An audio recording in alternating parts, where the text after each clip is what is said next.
Bien, donc je vois qu'on est tous là, toutes là. Bien, donc aujourd'hui, on va continuer donc ce que je n'ai pas terminé la dernière fois, c'est-à-dire vous présenter les terrains anthropologiques. Et puis ensuite, on ira sur la région avatar pour que vous puissiez apprendre à modifier vos avatars, à les habiller. Et maintenant, je vais continuer, donc, si vous voulez bien me suivre, à vous présenter donc, le travail sur la reconstitution des terrains Sioux.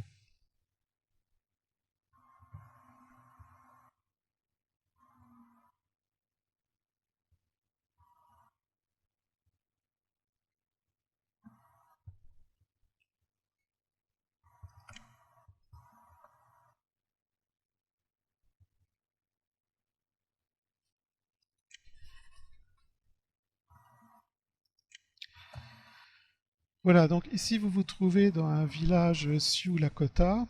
Donc c'est les Indiens qu'on voit en majorité dans les westerns.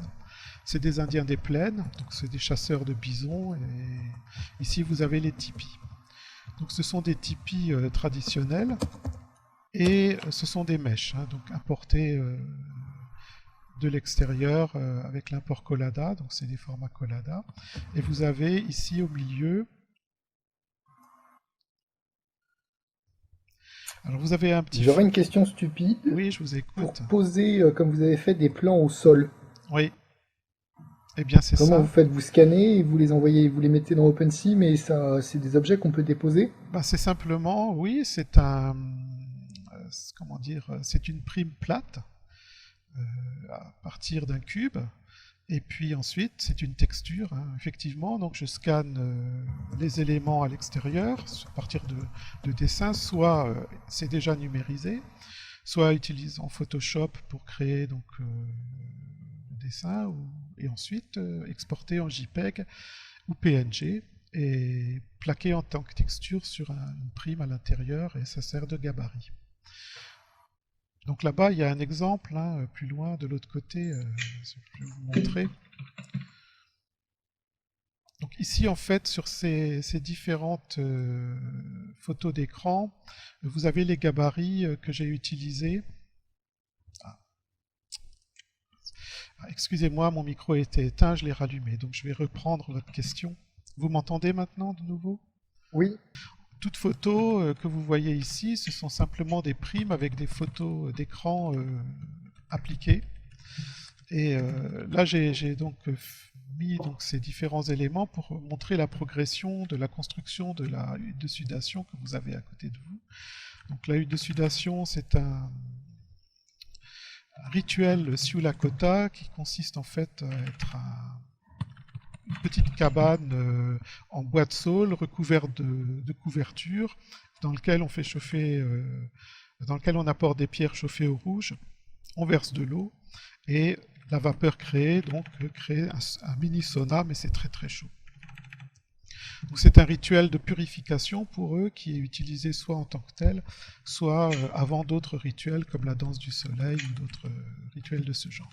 Alors pour pouvoir placer les différents objets dans OpenSim, il faut avoir un gabarit.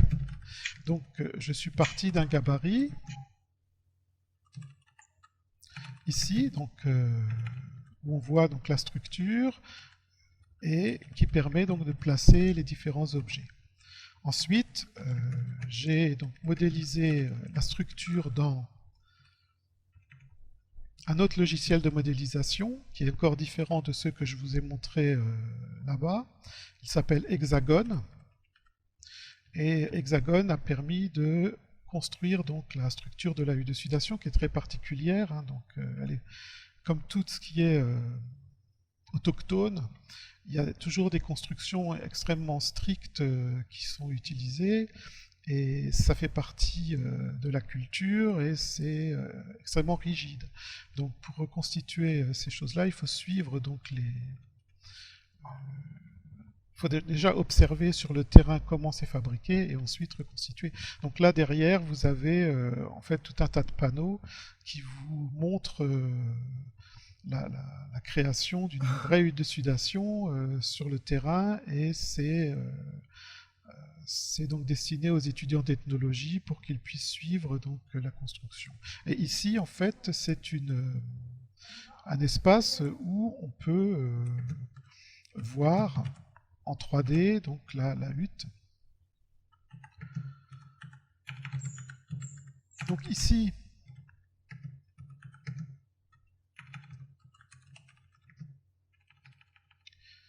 j'ai posé un gabarit sur le sol, hein, donc un gabarit juste pour la hutte. Donc je vais simplement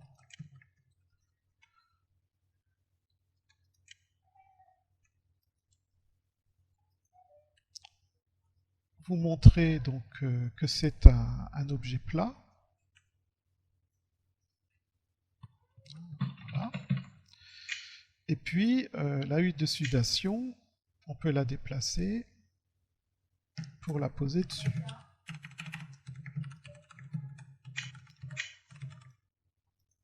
Donc c'est comme ça qu'on fait en fait, hein.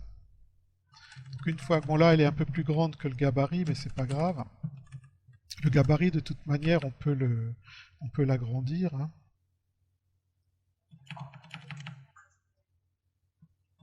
Voilà. Voilà, c'est comme ça qu'on travaille, et une fois qu'on a placé les éléments, eh ben on supprime le gabarit. Donc le campus a été construit comme ça.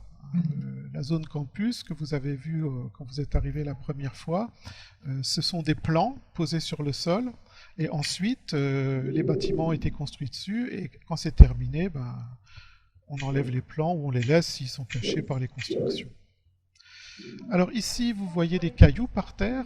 Donc ces cailloux viennent du logiciel Vue Esprit que je vous ai montré tout à l'heure, parce que il est plus facile de générer des pierres dans Vue Infinite et de les exporter avec leur texture pour les importer ici, que d'essayer de les modéliser carrément dans OpenSim, ce qui est extrêmement pénible. Donc alors que là, on peut avoir des pierres en veux-tu, en voilà, en masse assez conséquente, puisque c'est un logiciel de création de paysages, donc tout est faisable, tout ce qui est de ce type de création est faisable. Donc la hutte de sudation en elle-même, ben, c'est aussi, vous voyez, donc il y a une couverture. Bon, ça c'est une couverture provisoire. J'ai pas terminé la construction de la structure qui chapeaute la hutte de sudation, et j'ai pas fait non plus encore le trou à l'intérieur au milieu, parce qu'il y a un trou pour mettre les pierres qui sont chauffées à blanc. Donc petit à petit je terminerai ces petits détails. Voilà, alors dans le Tipeee ici, qui est en fait un Tipeee en format Collada, ce qui est intéressant, c'est que quand on apporte des objets 3D de l'extérieur, il se passe quelque chose de particulier, c'est qu'ils sont... Qui c'est qui parle? Il n'a pas bossé pour un truc dans l'informatique?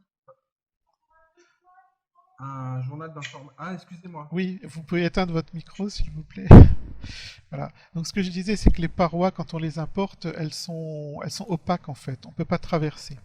Et donc, même si vous avez des portes dans le bâtiment, eh bien, ces portes vont être opaques, même si on a l'impression qu'on va passer à travers parce qu'elles sont ouvertes. Donc, le truc, c'est de modifier l'objet pour le rendre fantôme. Donc, à partir du moment où il est fantôme, vous pouvez passer à travers. Et donc, on peut passer à travers les parois.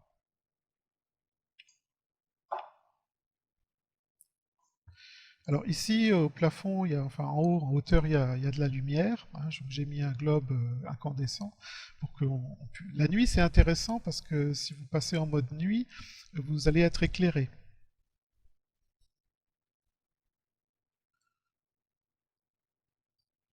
Donc il est plus haut, hein, donc, on peut le voir quand on monte.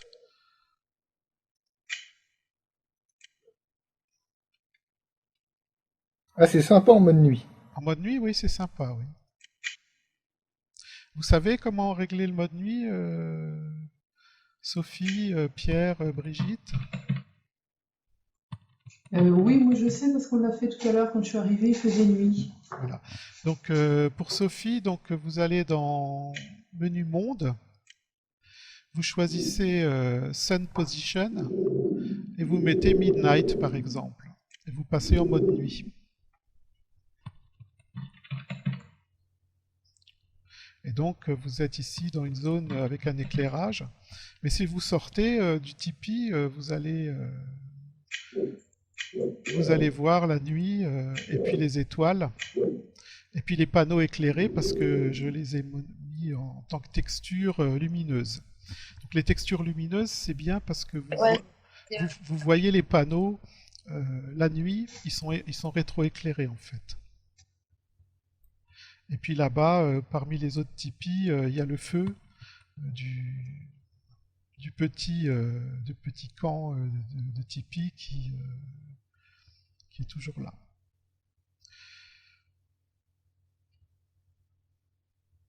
Voilà, la texture du sol, bon, je vous en avais déjà parlé, donc on peut modifier la texture du sol d'OpenSim, hein, donc ça se règle pour la région, et donc c'est les propriétaires de région qui peuvent modifier ces textures. Voilà, vous avez des questions sur ce genre de travail? J'aurais une question, mais qui est peut-être plus côté ethno que côté serious game. Oui. Je vois que l'ouverture est faite tout en hauteur. Comment ils font lorsqu'il pleut? Je veux dire, ils ouvrent pas ou... Bah, il y a deux perches à l'extérieur et puis ça leur permet de fermer l'auvent. D'accord. Ah, ils les Donc ils manipulent comme faisaient ça. ça avec des perches. Ouais, ils font Je ça avec m'étais des posé la perches. question, Parce et qu'en donc ça leur donne la lumière le jour. Oui, mais c'est pas pour la lumière en fait, parce que au centre du tipi, il y a un foyer avec du feu. C'est en fait pour sortir la fumée. Parce que théoriquement, ils sont pas trop à l'intérieur en journée. Non, ce sont des gens qui vivent pas mal dehors. Ils sont souvent Parce dehors en qu'avec... fait. Et du coup, avec la pluie, ils sont obligés de fermer, mais du coup, ça doit enfumer. Oui, mais ils savent le gérer. De toute manière, la pluie, elle tombe sur le centre. Elle tombe Hein. sur le feu. Ouais, donc Ouais. ils vont. Mais en fait, il y a dans un vrai tipi, il y a une double cloison. Il y a une cloison interne encore. Une sorte et entre les deux cloisons, il y a de l'espace entre les deux toiles. Et donc il y a une circulation d'air qui se passe aussi à l'intérieur entre les deux cloisons. C'est pas mal fait en fait. Hein. Ça permet quand même d'utiliser un foyer même en hiver. D'accord. Et ça leur fait une espèce de mini-isolation quand même en même Voilà, temps. ça leur fait une isolation et ça leur fait aussi un renouvellement de l'air. Et ça leur permet aussi de ne pas être mouillé si de l'eau passe à travers la cloison externe. J'ai déjà passé une nuit dans un tipi où il y avait une pluie battante. Je peux vous dire que on n'avait pas la cloison intérieure et on a fini par être glacé et trempé aussi, malgré le foyer. Et en plus, à cause du D'accord. feu et à cause des auvents pas bien ouverts, la fumée est restée à l'intérieur du tipi, donc on a en plus attrapé un horrible mal de crâne. C'était pas très sympathique. Mais c'est une expérience. C'était une super expérience alors. Ah oui, tout à fait, oui. D'où l'intérêt d'avoir un tipi construit correctement avec la double cloison, parce que ce ne serait pas arrivé.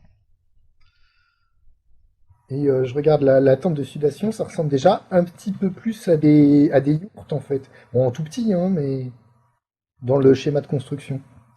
Ah, c'est-à-dire que non, pas vraiment, parce que la yourte, en fait, elle est plutôt circulaire, hein, donc elle est en fait démontable et on peut l'emmener. Donc il y a en fait une espèce de système comment dire, de cloison en bois et ensuite par-dessus on dresse les toiles. La hutte de sudation, en fait, il y a deux modèles. Il y a le modèle d'hiver et le modèle d'été.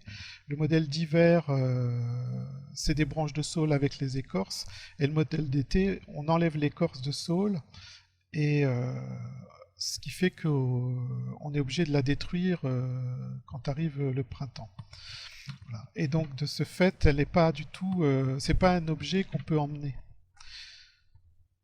Bon, ce qu'il faut savoir Donc, aussi, il la reconstruit systématiquement. ben, Oui, la yourte est reconstruite à chaque fois. non, la yourte est démontée, emmenée Ah oui, il est démonté et remontée. Mais chez les Indiens des plaines, ce qu'on démonte, ce sont les tipis, hein, les perches, et puis les pots. Ils les transportent, mais les huttes de sudation, elles sont détruites. Alors, il y a des huttes Ah, d'hiver. d'accord. Les huttes d'hiver, elles restent en permanence et elles reprennent donc racine. Et donc, il y a des rejets au printemps. Mais en fait, au bout d'un certain temps, on les détruit, on les brûle et on construit ailleurs. Bon, mais il faut savoir quand même qu'au départ, les peuplades mongoles et les peuplades amérindiennes ont une parenté et que les huttes de sudation ont été importées lors du passage des Amérindiens en Amérique, il y a 13 000 ans à peu près, et on retrouve aussi des structures de huttes de sudation en Mongolie. Donc c'est en fait le même peuple au démarrage, hein. Donc il y a des choses qui se sont développées indépendamment sur les deux continents au fil des ans.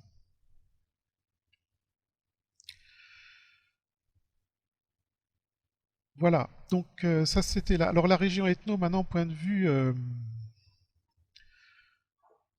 en quoi est-ce un serious game? Donc, ça peut être un serious game dans la mesure où, par exemple, l'hygiène, oui. Non, non, l'hygiène. En fait, la hutte de sudation, c'est pas l'hygiène, parce que pour l'hygiène, ils font dans les eaux courantes se laver, etc. Non, c'est un processus de purification physique et psychique. Pour eux, ça fait partie de leur religion, hein. Donc il y a aussi un côté spirituel. Et puis il y a une deuxième version de la hutte de sudation, donc qui est la hutte de sudation de guérison. Et donc là, il s'agit aussi de guérir. Et chaque pied de la hutte correspond à un certain type de maladie. Donc les personnes qui vont s'asseoir à l'intérieur et qui ont un certain type de maladie vont s'asseoir à un endroit très précis. Voilà. Plus des combinaisons d'herbes médicinales, etc., etc. Voilà, alors un rituel de hutte de sudation simple, c'est à peu près 20 minutes. Et puis la hutte de guérison, ça dure bien 1 heure et demie, parfois même plus. Et ça chauffe beaucoup.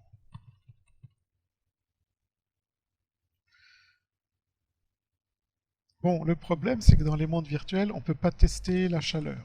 Donc, on peut juste montrer à quoi ça ressemble, on peut décrire le rituel. Donc, à terme, ce que je ferai, ce sont des informations sur la structure, bien sûr, qui est déjà presque là, mais pas décrite avec des termes. Et puis ensuite, décrire aussi le rituel en lui-même, avec différentes composantes du rituel, les plantes qu'on utilise, la vision du monde, parce que la hutte de sudation, c'est aussi une structure de l'univers. Il y a représenter la terre, le ciel, le soleil, le chemin entre la terre et le soleil, etc., etc., les mauvais esprits, les bons esprits, etc. Donc c'est quand même quelque chose d'assez compliqué du point de vue symbolique. Voilà, donc on a quelqu'un, ici, Nicolas, qui a mal encaissé sa séance de hutte.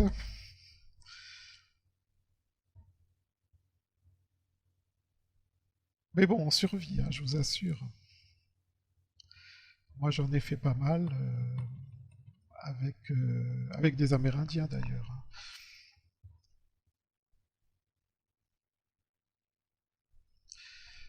Bien, donc d'autres questions sur cela?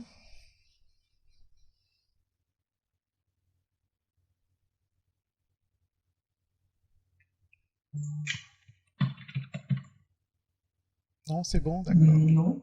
D'accord. Non, c'est bon. Donc, point de vue serious game, donc ça sert surtout à montrer les terrains anthropologiques aux étudiants d'ethnologie et aussi éventuellement, pas ici, mais dans la région Teco de Guyane que je vous ai montré la semaine dernière, de les entraîner à l'enquête de terrain. Et le serious game consiste là donc à ce qu'une partie des étudiants joue les autochtones et que l'autre partie des étudiants joue les ethnologues. Et donc le contact entre deux cultures, etc. etc. Bon, l'idéal serait évidemment que les autochtones soient joués par des vrais autochtones. Ce sera peut-être possible plus tard, on verra avec les tractations qu'on aura certainement avec les Técos de Guyane.